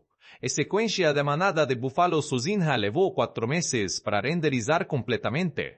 Milhares de animais individuais, cada com comportamento único, correndo a través de ambiente complexo enquanto interagem com ator real, integrar Skarsgård nos ambientes, CGI exige rotoscopia frame by frame. Artistas literalmente desenhavam ao redor de cada frame, separando elemento dele do fundo verde, adicionando iluminação que match com ambiente virtual, criando sombras e reflexos apropriados. Trilha sonora foi gravada em Abbey Road Studios em Londres com orquestra de ATPKs. Rupert Gregson Williams trabalhou 6 meses compondo, incorporando instrumentos africanos, autênticos, trabalhando com cantores congoleses, para adicionar camadas vocais. O show foi processo de refinamento constante. Mark desmontou o primeiro corte que tinha em 60 minutos. Longo demais. Eles cortaram subplot inteiro sobre política londrina. Várias cenas de exposição desnecessárias. Chegaram em minutos que sentiu como ritmo certo. Test screenings começaram início de 2016. Reações foram mistas inicialmente. Algumas audiências amaram, outras acharam ritmo lento na primeira metade. Yates fez ajustes finais, reordenando algumas cenas, cortando mais alguns minutos. Orçamento final explodiu para 180 mil reais confirmados, com rumores dizendo que custos reais chegaram perto de 200 mil reais. Warner Bros. Estava nervosa. Precisavam de hit. Marketing começou pesado meses antes do lançamento. E então, após 3 anos de produção intensiva, a lenda de Tarzan estava pronto para enfrentar julgamento do público. Vamos falar da parte técnica que transformou. A lenda de Tarzan de concito ambicioso en realidad de visual na tela, porque cara, ese filme e tour de force técnico que merece reconhecimento serio. Cinematografia de Henry Braham. Ese é diretor de fotografia británico que tinha feito Guardias da Galáxia, antes en tal ele sabia trabalhar com ambientes verdes pesados que seriam substituídos. Mas Tarzan apresentava desafios únicos. Não era espaço sideral fantástico, era África, que precisava parecer real mesmo sendo construída em estúdios ingleses. Braham escolheu câmeras, Arri Alexa está filmando em 2.8K resolution. Não é porque, mas ele argumento que resolução ligeiramente menor dava textura, menos clínica. Ele queria grau orgânico sutil, especialmente nas cenas de selva, para criar sensação de calor e umidade. As lentes foram escolha crítica. Braham usou principalmente Panavision anamórficas, que dá aquele aspecto widescreen clássico com bokeh característico. Mas ele também misturou lentes esféricas em cenas específicas. Flashbacks têm qualidade ligeiramente diferente, quase onírica, conseguida a través de filtros e escolhas de lente que separam temporalmente passado de presente. Iluminação foi quebra-cabeça complexo. Quando você filma em sets internos representando o exterior africano, como criar luz solar convincente, Braham trabalhou com gaffer enorme instalando rigs de LED massivos que simulavam luz natural. Mas não era iluminação plana. Ele criou várias eques, sombras a través de folhagem falsa, padrões de luz quebrada que você vê em floresta real. Cenas noturnas foram iluminadas, principalmente com fogo prático sempre que possível, tochas fogueiras criando aquele flicker orgânico que CGI nunca replica perfeitamente. Braham disse que queria que a plateia sentisse calor das chamas, então ele iluminou rostos dos atores com luz quente real, não apenas simulação digital adicionada depois, e paleta de cores muda dramaticamente a través do filme. Londres é desaturada, quase monocromática, muito azul aço, cinza, branco frio. Braham atingiu isso a través de filtros nessa câmera e escolhas de iluminação de tungstênio de temperatura baixa. O resultado é ambiente que parece lindo mas sem vida. Momento que John e Jane chegam no Congo, cores explodem. Verdes vibrantes, marrons ricos, azuis profundos dos rios. Braham aumentou saturação na pós-produção, mas começou com fundação, forte filmando vegetação, real sempre que possível. Aquelas plantas cultivadas nos sets, elas serão verdes verdadeiros capturados pela câmera. Movimento de câmera conta história própria. Em Londres, câmera é formal, tripé estático, movimentos de dolly suaves e controlados. Rifle de sociedade rígida, estruturada. Na África, Braham soltou a câmera. Steadicam fluindo através de vegetação, câmera na mão durante sequências de action, até drone shots capturando vastidão da paisagem. A sequência da manada de búfalos é tecnicamente insana cinematograficamente. Braham filmou Skarsgård de múltiplas passagens, plano amplo, meio close. Depois tudo foi integrado com búfalos CGI, mas funda só estava na cinematografia versátil. Trilha sonora de Rupert Gregson, Williams merece análise detalhada. Ele é irmão mais novo de Harry Gregson. Williams, compositor famoso por Shrek e Crônicas de Nárnia. Rupert tinha feito Hotel Luanda antes, então ele tinha familiaridade com África e sensibilidades necessárias. O approach dele foi fuso. Orquestra Sinfônica Europeia Tradicional representando civilização, John Clayton, mundo que ele tentou habitar. Instrumentos africanos autênticos representando Tarzan, selva, suas raízes verdadeiras. E nos momentos onde personagem integra ambas identidades, instrumentação funde também. Ele usou tambores africanos tradicionais extensivamente. Djembes, talking drums, dunun, criando pulso primordial que coreçou várias cenas de Akao. Mas não são apenas batidas genéricas. Ele trabalhou com percussionistas africanos que trouxeram padrões rítmicos culturalmente específicos. Vocais são elementos-chave. Gregson Williams gravou cantores congoleses fazendo cantos tradicionais, lamentos, celebrações. Essas vozes aparecem em momentos emocionalmente carregados, adicionando camada de autenticidade cultural que a orquestra sozinha nunca conseguiria. O tema principal de Tarzan Now é melodia assobiavelmente óbvia. É motivo construído em intervalos descendentes, algo primal mas melancólico, representa dualidade constante, poder e tristeza, liberdade e perda. Cordas graves carregan peso emocional en cuanto percussão adiciona urgencia. Genet tem tema propio, mais lírico, tocado principalmente por instrumentos de sopro de madera. Representa graçadela, inteligencia, mas también espíritu aventurero. Cuando John e Jane compartilham cenas, seus temas se entrelacan, creando armonía que simboliza parceria. Rompe música quasi ausente. Silêncio segue ele, o acordes dissonantes esparsos. Gregson Williams queria que Ron parecesse vazio moralmente, então musicalmente, ele buraco negro sugando a alegria de cenas. Efeitos visuais ou estrelas, técnicas do filme. Como mencionado antes, mais de 2,000 shots, tinham CGI significativo. Framestore liderou criação dos gorilas. MPC fez manadas de elefantes e búfalos, Cinecit trabalhou em ambientes, criar acuto, Gorila Alpha, foi projeto de amor de 2 anos. Eles começaram escaneando gorilas, reis zoológicos e santuários, capturando cada detalhe anatômico. Depois construíram modelo digital com 5.000 Hz de pelos individuais, cada renderizado com física realista respondendo a vento, movimento, movidade. Expresses faciais de gorilas são incrivelmente sutis. Músculos ao redor dos olhos, tensão na mandíbula, movimento de sobrancelhas, tudo comunica emoção. Animadores estudaram referência obsessivamente. Depois traduziram performance de Terry Notary M, animação que captura alma além de forma física. A cena onde Tarzan e Akut se reencontram depois de anos, aquele abraço, os artistas de VFX passaram 3 semanas apenas naqueles 10 segundos.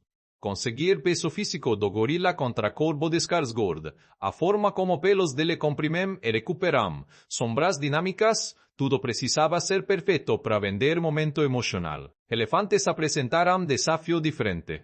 MPC construiu rig digital que tinha centenas de controles apenas para tromba, permitindo movimento expressivo natural quando o elefante levante tromba para Tarzan tocar, Boshi vê músculos trabalhando sob ele, veias pulsando sutilmente, render 10.00 individuais, cada comportamento único, correr a través de savana levantando poeira, interagindo com Tarzan e seu exíguo software customizado.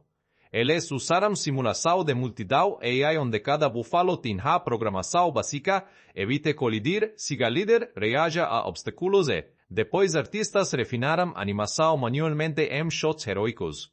Integrar elementos práticos com CGI foi trabalho meticuloso. Cada frame onde Skarsgård toca Animal Digital, eles adicionaram efeitos secundários, pelos movendo ligeiramente, pele deprimindo sob pressão, até sujeira transferindo entre superfícies, são detalhes subconscientes que vêm de miluso, ambientes digitais também eram massivos. A aldeia de Opar, cidade perdida com arquitetura antiga, foi construída inteiramente em CG. Designer de produção, Craig esboçou, conceitos baseados em ruínas. Africanas reis, depois equipe de VFX modelou em 3D. Adicionou vegetação, crescendo através de pedras. Erosão realista. História visual de séculos de abandono. Rios e cachoeiras foram simulados com software de fluidos. Água comportando realisticamente. Espuma formando em correnteza. Reflexos corretos da luz. É fácil fazer água parecer falsa, então artistas passaram meses refinando até parecer indistinguível de filmagem real. A edição de Mark Day foi crucial para ritmo. Filme tem 2 horas e 10 minutos e precisa balancear a cau, emoção, exposição sem arrastar ou sentir apressado. De uso estrutura de flashbacks para controlar ritmo. Quando o presente fica tenso demais, flashback oferece respiro enquanto adiciona contexto. Transiques entre tempos ao suaves, frequentemente usando matchcuts inteligentes. John olhando pela janela em Londres corta, para ele jovem olhando através de árvores na selva. Movimento continua, criando fluidez temporo. Sequências de ensaio foram meditadas para clareza primeiro, velocidade segundo. Você sempre sabe onde personagens estão espacialmente ou que está acontecendo. Nayo e Borne, style shaky cam incompreensível. De uso regra de 110 graus religiosamente. Manteve direção de movimento consistente. Com sua África convincente na Inglaterra era tarefa impossível, que ele tornou real. Os sets tinham profundidade física genuína, não apenas fachadas planas. Você podia andar 30-40 metros dentro de floresta antes de alcançar parede do soundstage. figurinos de Ruthie Carter de Boy Ganhariaco de Boy Ganharia, Oscar por Pantera Negra, Trusheram, autenticidade cultural crucial. Ila pesquisou vestuário congolês do período, trabalhou com artesos africanos, criou peças que eram historicamente precisas mas também cinematicamente interessantes. Figurino de Jane evolui visivelmente. Vestidos londinos restritivos, camadas múltiplas, espartilhos. Na África, ela simplifica para roupas práticas, tecidos leves, botas de explorador. Não é transformação superficial. Reflete libertaço de la de expectativas sociais. Tarzan obviamente usa mínimo de roupa, mas até isso foi considerado. As calcas del esaucuro desgastado, manchado, rasgado em lugares específicos que sugerem anos de uso. Cada detalhe conta história. Maquillaje e cabelo por Christine Blundell foram naturalisticamente sujos. Skarsgård detinha su gira permanente sob has aranjez healing em estágios diferentes, bronzeado desigual arquivo que esperaria de alguém vivendo ao ar livre. Não é Hollywood clean. É realismo grunge. Som design frequentemente passa despercebido, mas é crítico. Supervisor de som Glenn Fremantle criou paisagem sonora da selva, em camadas complexas, insetos constantes, pássaros específicos para ello, movimento de folhas, água distante. Quando Tarzan entra em cena, frequentemente som natural diminui ligeiramente, como se floresta prendesse respiração. Todos esses elementos técnicos convergindo criaram experiência cinematográfica que, independente de opinião sobre roteiro ou atuação, é inegavelmente impressionante tecnicamente. Agora vem a parte mais divertida, os bastidores absurdos, as curiosidades que você nunca soube, os acidentes que viraram momentos icônicos, e as histórias que fazem, além de Tarzan, andemais fascinante. Alexander Skarsgård comia 8.000 por dia durante treinamento inicial. Sim, você lo certo. 8.000, mas não era pizza e hambúrguer. Era frango grelhado, arroz integral, vegetas, claras de ovo, proteína em pó. Ele disse em entrevista que chegou num ponto onde mastigar era trabalho em si. Ele estava comendo tanto que perdia apetite completamente. Treinador Magnus Ligbaktinha que literalmente lembra lo de comer a cada 3 horas. Depois de construir toda aquela massa muscular, 2 semanas antes de começar a filmar as cenas sem camisa, Skarsgård deteve que fazer depressão. É processo brutal onde você corta carboidratos completamente, desidrata levemente para a pele ficar mais fina sobre músculos. Ele descreveu como sentir-se miserável fisicamente enquanto tentava atuar emocionalmente. Aquele físico absurdo na tela veio com custo real. E aqui tá coisa engraçada. Margot Robbie constantemente zoava ele sobre isso. Entre takes, ela oferecia chocolate para ele sabendo que ele não podia comer. Ela postava fotos no Instagram dela comendo hambúrguer enquanto Skarsgård estava mastigando peito de frango sem tempero pela 10ª vez no dia. Ele disse que relação deles era 80% ela o atormentando sobre comida. Christoph Waltz improvisou quase todas as manipulações como rosário. Direção original era apenas ele segurar o rosário ocasionalmente. Mas Waltz começou a fazer aquele movimento de enrolar nas mãos, girar entre dedos, e já te amou tanto que pediu para ele fazer em todas as cenas. Virou característica definidora de Rom. Samuel L. Jackson realmente estudou George Washington Williams extensivamente. Ele leu escritos originais de Williams, correspondências, o relatório explosivo que Williams escreveu sobre atrocidades no Congo.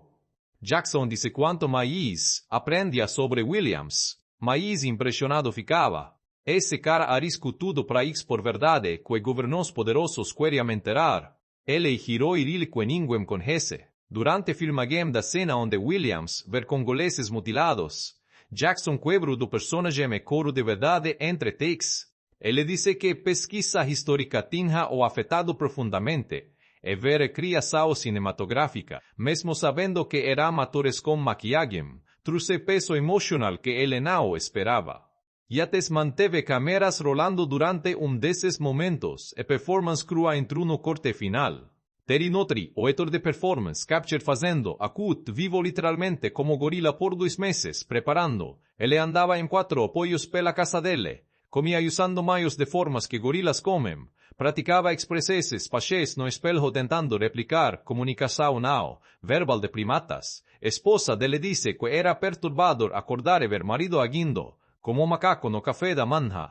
Durante filmagem, notari frequentemente esquecia que estava usando traje de captura de movimento e não era gorila real. Ele rosno amechadoramente para membro da equipe que chegou perto demais de Skarsgård durante take. Instituto protetor de Ekut tinha literalmente se infiltrado nele. Todo mundo riu, mas também ficou impressionado com o nível de comprometimento.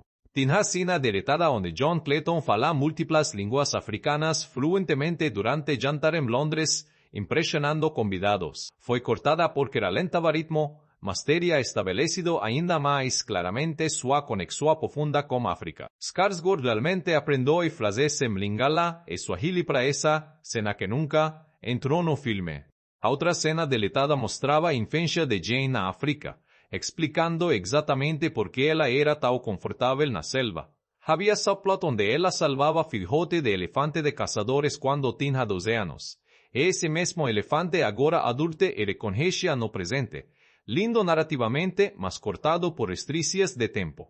Jimon Hunso fez questão que língua falada pela tribo de Mbonga fosse autêntica. Ele trabalhou com consultores linguísticos para garantir que não era africano genérico, que Hollywood frequentemente usa. Eles escolheram dialeto específico da região do Congo e Hunso ensino pronúncia correta pro resto do elenco africano. O confronto final entre Mbonga e Tarzan foi reescrito no set. Versão original do roteiro tinha luta física culminando em Tarzan pupando Mbonga. Mas durante ensaios, Skarsgård e Hunso improvisaram diálogo onde eles realmente conversam sobre perda compartilhada. Já te percebo que era mais poderoso que violência, então reescrevo cena ali mesmo. Houve acidente sério durante filmagem da sequência no Rio. Barco que carregava equipamento de câmera virou em correnteza mais forte que esperavam.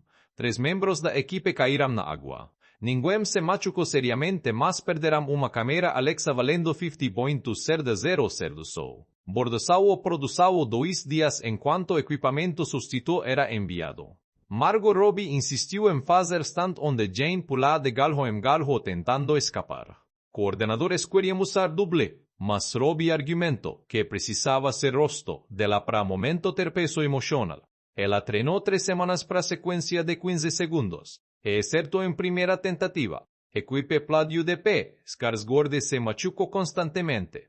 Arranjés, contuses, uma costela rachada, tornozelo torcido, incontáveis cortes de galhos falsos que eram mais afiados que pareciam. Ele disse que começou a considerar ferimentos como medalhas de honra. No último dia de filmagem, equipe médica fez piada dando a ele certificado de ator mais machucado de 2014, easter egg adorável no escritório de John em Londres. Vou poder ver brevemente na estante livro sobre botânica africana com nome Professor e Porter na lombada. Referência ao pai de Jane que aparece apenas em flashbacks. São detalhes que 99% da plateia nunca nota, mas a equipe de desenho inclui dezenas deles. Outro easter egg, quando Ron está examinando mapas de Opar, se vê que pausar e olhar de perto. Os mapas de manota se em latim que são citasse as reis de exploradores, europeus do século XIX sobre África. Creio que a equipe pesquisaram obsessivamente para adicionar autenticidade em elementos que aparecem por 2 segundos. A cena onde Tarzan corre como os búfalos, Skarsgård estava realmente correndo em esteira em velocidade máxima, 20 km/h, por takes de 3 minutos consecutivos.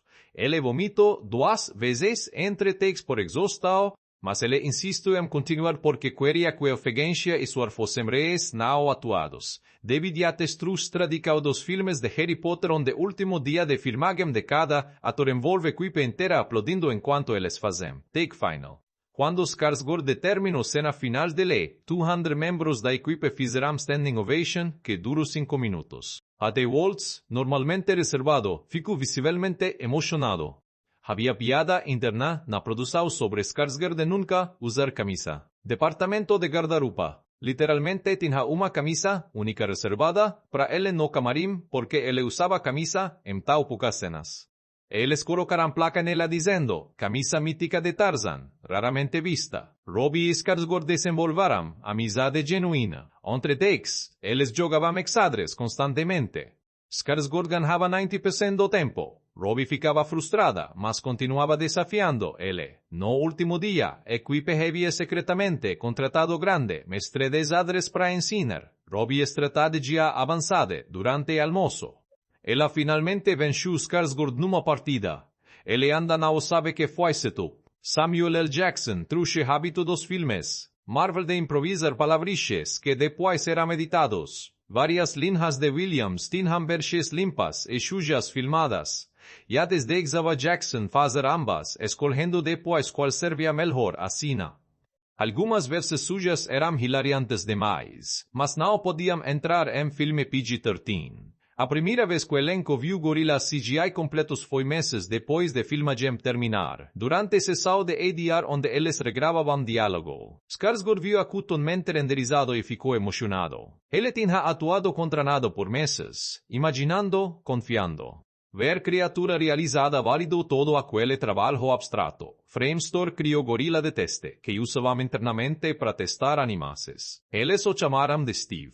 Steve virou mascote interno, aparecendo em memos, festas de equipe, eventualmente ganhando página própria no intranet da empresa. Steve tecnicamente existe no código do filme em frames escondidos como piada interna. O elefante que Tarzan e Williams montam, basado em elefante real chamado Big Boy que viveu em santuário no Quênia. Animadores visitarão o santuário, filmarão Big Boy extensivamente e usarão movimentos específicos dele.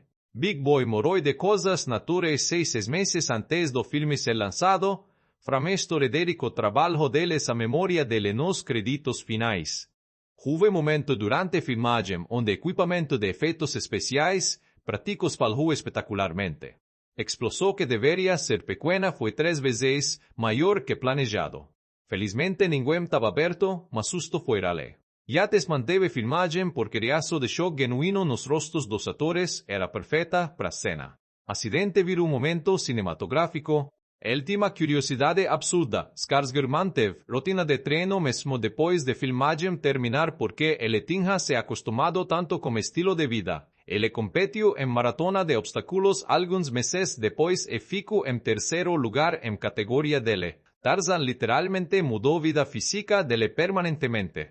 E centenas de pessoas dedicadas, acidentes felizes, improvisagens brilhantes e comprometimento que vai além do que câmeras capturam. Vamos falar sobre o elefante na sala, como a lenda de Tarzan realmente se saiu quando finalmente chegou nos cinemas em julho de 2016? Porque a resposta é complicada, fascinante e depende de como você mede sucesso. Bilheteria primeiro. O filme abriu nos Estados Unidos em 1 de julho, fim de semana do feriado do Dia da Independência. Primeira semana rendeu por $56 mil domesticamente. Não é número explosivo, mas também não é desastre. Warner Bros. Esperava abertura entre 40 e 50 mil, então ficou no meio da expectativa. Mas aqui fica interessante. Enquanto o público americano foi morno inicialmente, internacionalmente o filme explodiu. China sozinha contribuiu 45 mil na primeira semana. Europa amou, especialmente Alemanha e França. Rússia surpreendeu com 20 mil nas 2 primeiras semanas. O apelo global foi significativamente maior que doméstico. Total final de bilheteria? $356,007 mil globalmente. Desses, apenas 126 mil foram nos Estados Unidos. 2 terços da receita virão de mercados internacionais. Isso é padrão interessante que Hollywood viu cada vez mais. Filmes que falam em conectar completamente com a audiência americana mas encontram sucesso massivo no exterior. Agora, 36 mil contra orçamento de 180 mil parece lucrativo. Certo, não exatamente. Regra geral de Hollywood de que filme precisa fazer 2005 vezes o orçamento de produção para empatar depois de considerar custos de marketing e cortes de teatro. Warner gastou pelo menos 100 mil em marketing global. Então break-even real era algo perto de 450 mil. A lenda de Tarzan não alcançou isso. Terminou provavelmente com pequeno prejuízo teatral, algo entre 20 e 50 mil. Mas vendas de home video, streaming e TV rights eventualmente colocaram filme no azul. Não foi fracasso financeiro devastador, mas definitivamente não foi hit que Warner esperava. Críticas foram divididas de forma fascinante. Rotten Tomatoes ficou em 36% dos críticos, que é tecnicamente podre. Mas pontuação de audiência foi 29%, quase discrepância dismaior. Essa discrepância dismaior, críticos respeitados como eu, Scott do New York Times elogiaram ambicao do filme. Ele escreveu, a lenda de Tarzan tenta fazer algo raro, reinventar icone, cultural problem, aticosem apagar aspectos problemáticos. Sucesso é parcial, mas esforço merece reconhecimento. Crítica morna mas respeitosa. Richard Roper de Ores de 4 estrelas, destacando performances de Skarsgård e Robbie. Skarsgård cria Tarzan que é selvagem e vulnerável e Robbie se recusa de ser Jane ser apenas damsel. Essa parceria eleva filme acima de aventura genérica. Mas teve críticas duras também. Peter Travers da Rolling Stone do 2 de 4 estrelas, chamando o filme de visivelmente impressionante mas emocionalmente vazio. Emocionalmente vazio. Alguns críticos argumentaram que focar mais teria fortalecido o filme. Outros apreciaram ambição mesmo quando executiva vacilava. Controvérsias políticas inevitavelmente surgirão. Alguns críticos acusaram o filme de ser white savior narrative descarada, homem branco protegendo africanos indefesos. Mas defensores do filme argumentaram que justamente ele subverte isso. Tribos africanas no filme, especialmente os waziri, são agentes ativos com poder próprio. Debate sobre representação foi intenso especialmente em mídias sociais. Twitter explodiu com threads discutindo se filme conseguiu ou falhou em atualizar material fonte problemático. Não houve consenso, e talvez não devesse ter. Tenches que filme explora saureias e complicadas. Academicamente, a lenda de Tarzan foi ignorado. Zero indicaísse só Oscar. Nada no Globo de Ouro de categorias principais. Mas recebeu indicasse, em premiações menores, Visual Effects Society indica o trabalho dos gorilas. Figurino de Ruth e Carter foi reconhecido em costume Designers Guild Awards. Audiências gerais, medidas por CinemaScore, deram nota B+. Isso indica que pessoas que foram ver filme geralmente gostaram, mas não amaram de forma entusiasmada. Biblas é bom mas não excelente, competente mas não memorável para a maioria. Demograficamente, a audiência era 55% masculina, 45% feminina, mais equilibrado que típico filme de ação. Margot Robbie claramente atrai o público feminino, que normalmente não compareceria. 60% da audiência tinha mais de 35 anos, indicando que Tarzan como marca tem nostalgia com gerações mais velhas. Público mais jovem foi difícil de alcançar, competindo contra Finding Dory, Independence Day e outros blockbusters. Tarzan não conseguiu se destacar para adolescentes e crianças. E filme tinha classificação PG-13, cortando a audiência potencial mais jovem de qualquer forma. Impacto cultural imediato foi mínimo. Não gerou memes virais. Não teve linhas de diálogo que entrarão no zeitgeist. Não inspirou cosplays macios. Simplesmente não penetrou cultura popular de forma que filmes verdadeiramente bem sucedidos fazem. Veio e foi sem criar ondas duradouras. Mas teve impactos menores interessantes. Discussões sobre colonialismo belga no Congo experimentaram ressurgimento breve online. Artigos educacionais sobre atrocidades de Leopoldo II foram compartilhados extensivamente. George Washington Williams, figura histórica que 99% das pessoas não conheciam, recebeu atenção merecida. Esses não são impactos blockbuster tradicionais, mas são valiosos. Academicamente, filmes girou papers e ensaios sobre representação, pós-colonialismo no cinema, e tentativas de Hollywood de lidar com legados problemáticos. Estudiosos de cinema usam a lenda de Tarzan como estudo de caso de filme que tenta corrigir problemas históricos de propriedade intelectual, mas luta para satisfazer totalmente. Tarzan não lançou à estratosfera de Chris Pratos similares, mas também não machucou a carreira dele. Foi simplesmente papel interessante em filmografia diversa. Margot Robbie, por outro lado, explodiu. Esquadrão Suicida lançou meses depois de Tarzan e a transformou em superestrela. Tonya veio depois ganhando indicação ao Oscar. Ela se tornou uma das atrizes mais valiosas de Hollywood. Tarzan foi stepping stone, não destinação. Houve discussões sobre sequência. Warner considerou brevemente se números justificavam continuação. Script conceitual foi desenvolvido explorando Tarzan enfrentando cazadores europeos modernos, invadindo territorios protegidos. Mas cuando ficou claro que filme não foi hit financeiro sólido, conversa sobre sequência morreu quietamente. Culturalmente, a lenda de Tarzan se tornou exemplo fascinante de filme perfeitamente ok. Não eruímos suficiente para ser memorável como desastre. Não é bom o suficiente para ser clássico. É competentemente feito, tecnicamente impressionante, temáticamente ambicioso, mas falha em coalescer em algo verdadeiramente especial.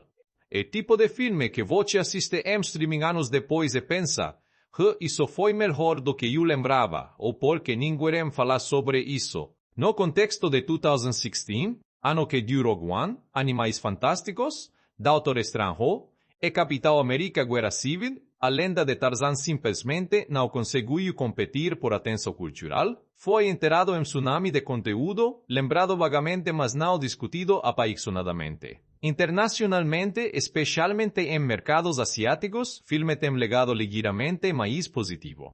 Audiencias chinesas particularmente responderão aos efeitos visuais e espetáculo de Acao. Ele joga regularmente em televisão chinesa e tem base de faz modesta mais dedicada lá. Esse episódio a lenda de Tarzan prova que fazer filme grande e caro não garante sucesso.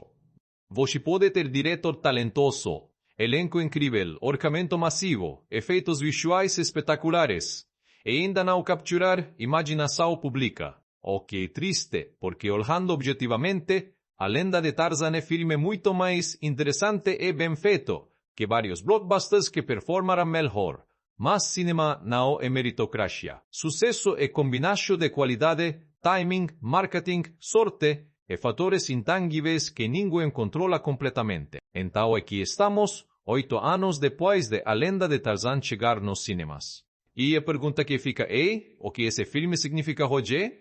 Porque importa, se importa, e vale a pena esse tempo em 2026? Vamos começar com honestidade brutal. Leon Rom como vilão, apesar de Christoph Waltz fazer o melhor possível, nunca se torna ameaça verdadeiramente aterrorizante. E sim, não importa quantas reviravoltas você dê, ter homem branco como figura central de história sobre África colonial carrega bagagem inevitável.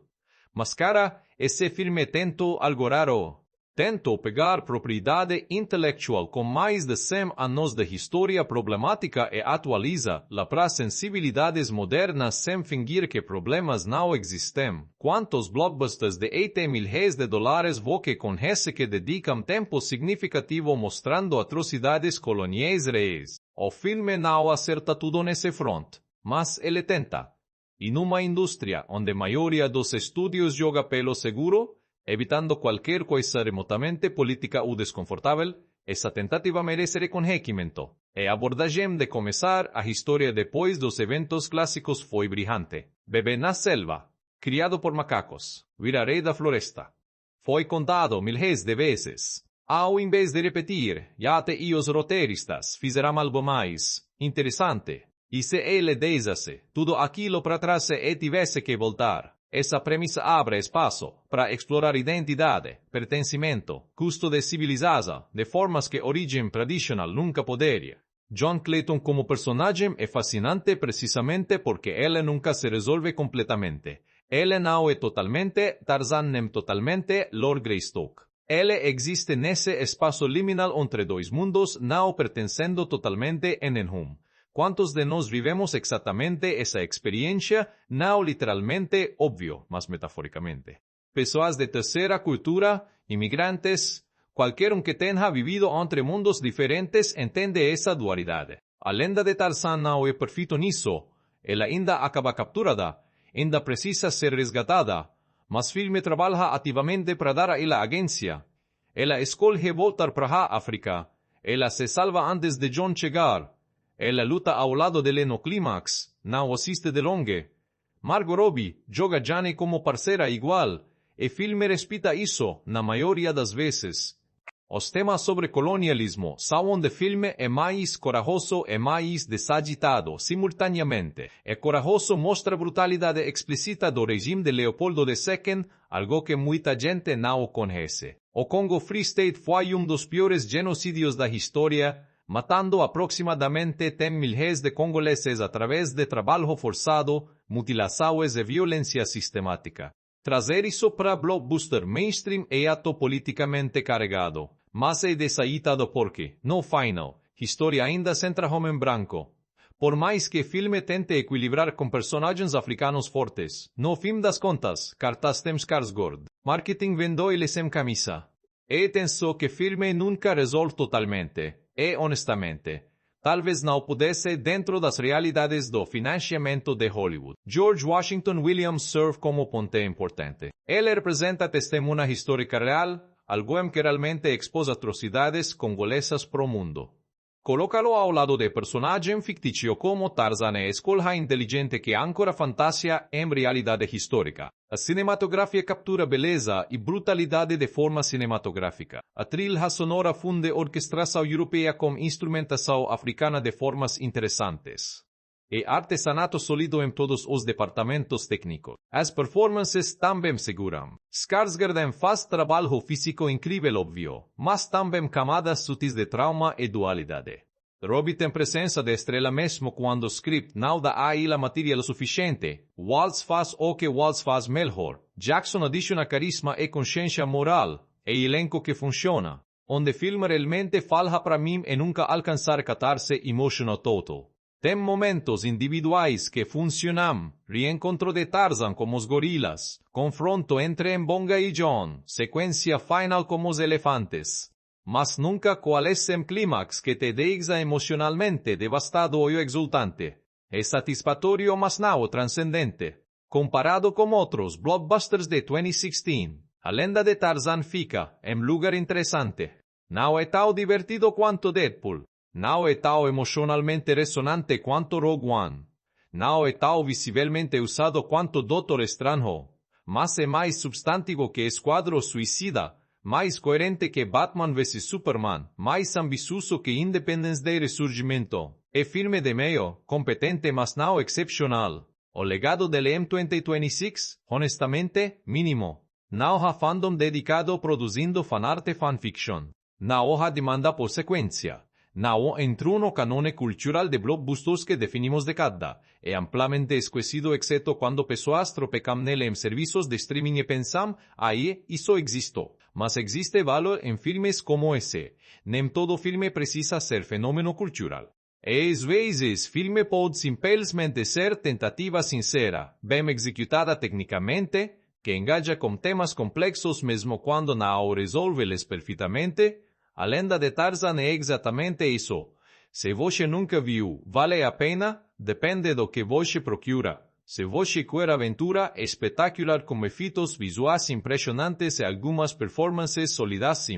Se você está interessado em como Hollywood tenta atualizar propriedades clássicas problemáticas definitivamente, se você quer masterpiece cinematográfico que vai mudar sua vida não. É filme de sábado à tarde, você coloca, aprecia o espetáculo, talvez pensa pouco sobre colonialismo e identidade, e depois segue com sua vida. E tudo bem, nem todo filme precisa ser evento. Pessoalmente, tenho apreço por a lenda de Tarzan precisamente porque ele tentou. Hollywood da cheia de filmes preguiçosos, franchises calculadas até morte, reboots sem alma feitos apenas para explorar reconhecimento de marca. Esse filme, apesar das falhas, sente como tentativa genuína de contar história que importa, de engajar com história de formas responsáveis, de criar algo que é entretenimento mas também tem substância. Alexander Skarsgård se jogou fisicamente de formas que merecem respeito. Margot Robbie trouxe inteligência e força para papel que facilmente poderia ser unidimensional. David Yates dirigiu com ambição mesmo quando execua vacilava. Toda a equipe de centenas de pessoas trabalhou por anos criando algo que, no mínimo, é tecnicamente impressionante e tematicamente interessante. Tarzan como conceito provavelmente não vai desaparecer. Personagem é icônico demais. Tem mais de século de história cultural. Eventualmente haverá outra adaptação, outro filme, outra tentativa de reimaginação. E quando isso acontecer, espero que os criadores olhem para a lenda de Tarzan e aprendam como certos erros. Acerte, não tenha medo de engajar com aspectos problemáticos do material fonte. Reconheça colonialismo. De poder para personagens africanos. Faça pesquisa histórica e incorpore verdades reis. Não deixe efeitos visuais dominarem a emoção humana. Não faça flashbacks que quebram ritmo. Garanta que clímax emocional corresponda ao espetáculo visual. No fim, a lenda de Tarzan é filme que eu respeito mais do que amo. É esforço valioso, tentativa sincera que alcança alguns objetivos enquanto falha em outro. Às vezes filme competente, bem intencionado, tecnicamente impressionante que te entretém por 2 horas e te faz pensar pouco é suficiente. Se você decidir assistir vá com expectativas calibradas. Não espere novo clássico. Espere aventura sólida com ambições temáticas interessantes, performances boas e visuais espetaculares. Aprecie o artesanato. Pense sobre as questões que ele levanta, mesmo quando não responde elas perfeitamente.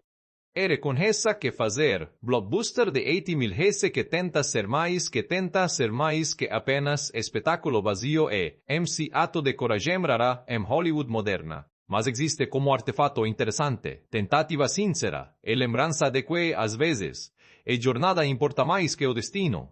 E para filme sobre homem dividido entre 2 mundos tentando descobrir onde pertence, essa conclusão parece apropriada.